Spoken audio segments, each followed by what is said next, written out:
Wakati Libase Gay akiwa anaonekana kuwa na mwendelezo mzuri wa kiwango kikubwa ambacho amekionyesha katika uzi mpya wa klabu yake ya Simba Sports Club, ukichukua ule mchezo dhidi ya Esperance ambao aliingia kipindi cha pili na hata mchezo wa leo dhidi ya Mashujaa Football Club, hii ni kazi ama hili ni jicho la aliyekuwa scout wa Simba ambaye alijiuzulu mwezi wa 10 mwaka jana, Mels Dalda.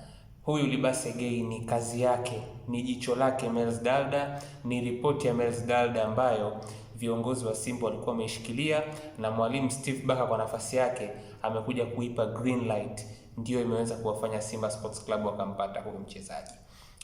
Kwenye mpira kuna kitu kinaitwa lag time.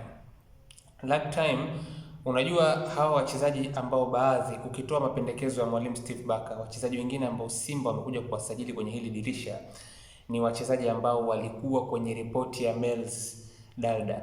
Hawa wachezaji usije ukafikiri kwamba Simba walikaa tu wakasema kwamba kwa sababu kocha anahitaji labda winga, kocha anahitaji kiungo mshambuliaji, basi sisi tunaanza kuingia sokoni sasa hivi kutafuta. Hapana.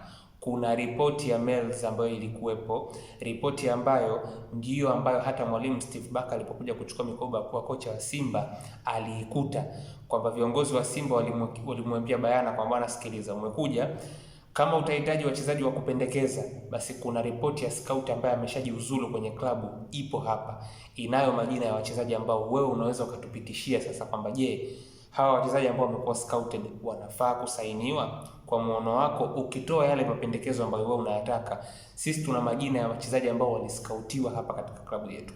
Na huyu Libase Gay ni scouting, kwa sababu hawa wachezaji wanapitia vitu kadhaa kwenye ripoti za mascout. Kwanza kuangaliwa, lakini pili kuwa tracked, kufuatiliwa, tatu kuwa profiled. Kutazama, kufuatiliwa na kisha kuwa profiled. Hivi ni vitu ambavyo vinachukua muda pengine wa miezi 6, mwaka. Ina maana hawa ni wachezaji ambao inawezekana kabisa scout ambayo yupo kwenye klabu akaondoka, lakini dirisha linalofuata linapokuja, inawezekana kabisa kwa kiasi kikubwa sana viongozi pamoja na bodi ya klabu wakaenda na mapendekezo ya scout ambaye alikuwepo karibuni katika kikosi husika. Na hiyo ndiyo kesi ya Mels Dalda pale Simba.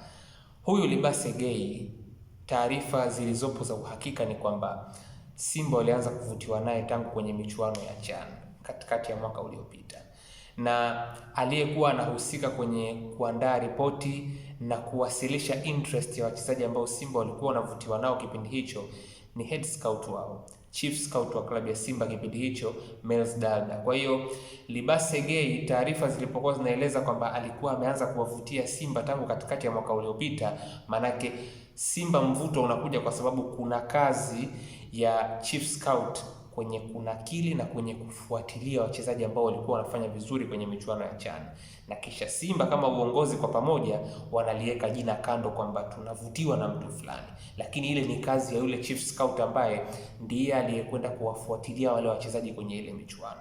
Kwa hiyo huyu Mels Dalda alimtazama kwa ukaribu Libase Gay, na jina la Libase Gay lilikuwa kwenye orodha ya wachezaji ambao Simba walikuwa wanawahitaji tangu dirisha kubwa lililopita, isipokuwa haikuwezekana. Of course interest ilikuwa ni kutoka kwenye maeneo mengi kwa ajili ya Libase Gay, lakini hakuweza kwenda kokote, akabaki katika klabu yake Tenguis.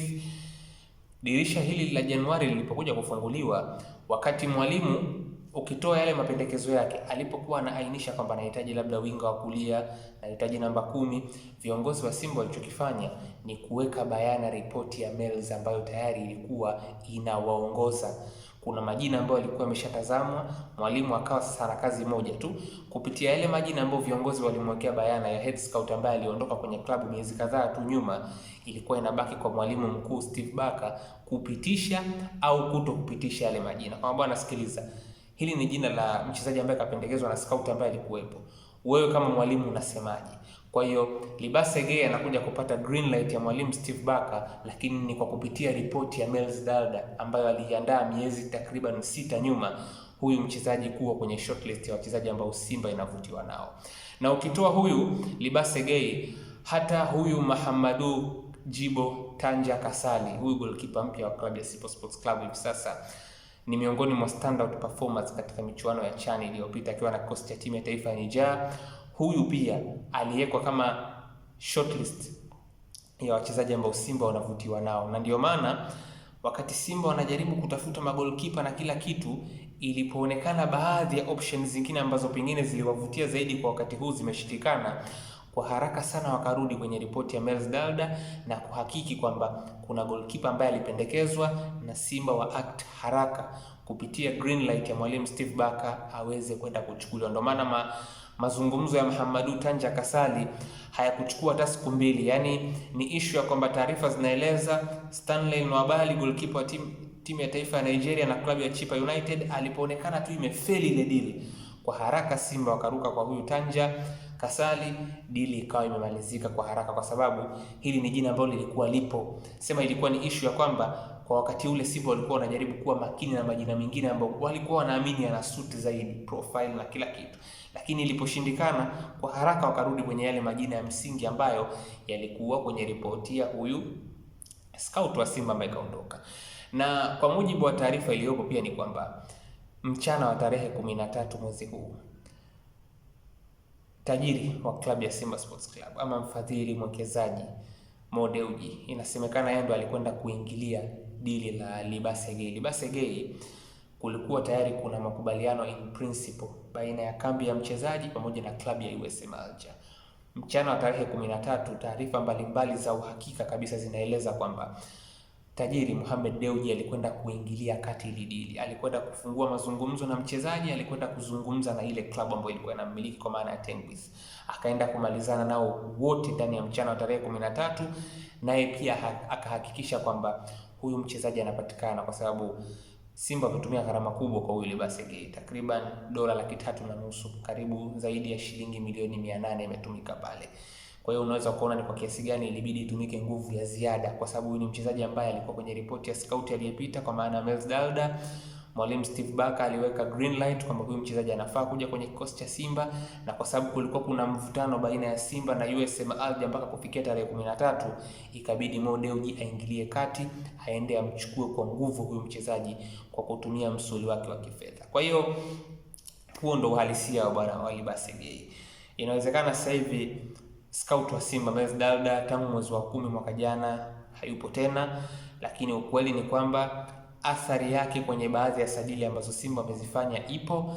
Huyu Libase Gay ni mkono wake moja kwa moja, lakini pia hata Mahamadou Tanja Jibo Kasali goalkeeper mpya wa klabu ya Simba hivi sasa pia ni mkono wa Mels Dada. Amekuja kupitishwa na mwalimu Steve Barker, lakini ni jicho la Mels Dada, na ndio maana Simba hawakuchukua muda mrefu kwenye kumpata huyu goalkeeper.